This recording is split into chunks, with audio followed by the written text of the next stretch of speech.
નમસ્કાર, હું છું પ્રિયા અને તમે જોઈ રહ્યા છો જનતા કી જાણકારી ન્યૂઝ।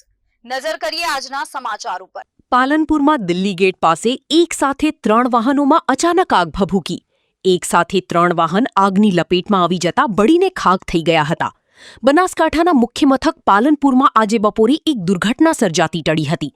પાલનપુર શહેરમાં વ્યસ્ત એવા દિલ્હી ગેટ વિસ્તારમાં ખુલ્લામાં પાર્ક કરેલા 3 વાહનોમાં અચાનક ભીષણ આગ લાગી હતી। આગ એટલી વિકરાળ હતી કે જોતજોતામાં એક જીપ અને 2 કાર બળીને ખાખ થઈ ગઈ હતી। ત્રણેય વાહનોમાં અચાનક આગ લાગતા ધુમાડાના ગોટી ગોટા જોવા મળ્યા હતા। પાલનપુરના બજારમાં ભરચક વિસ્તારમાં અચાનક આગ ભભૂકી ઉઠતા સ્થાનિક લોકોમાં ભયનો માહોલ સર્જાયો હતો અને ઘટના સ્થળે લોકોના ટોળે ટોળા ઉમટી પડ્યા હતા। ઘટનાની જાણ થતાં જ પાલનપુર નગરપાલિકાની ફાયર ફાઇટર ટીમ તાત્કાલિક ઘટના સ્થળે દોડી આવી હતી અને પાણીનું મારું ચલાવી આગ પર કાબૂ મેળવ્યો હતો। આગ લાગી ત્યારે વાહનો પાર્કિંગમાં હતા, ત્યારે કોઈ જાનહાનિ થઈ નથી, પરંતુ ત્રણેય વાહનો આગની લપેટમાં આવી જતા બળીને ખાખ થઈ ગયા હતા અને ભારે નુકસાન થયું હતું।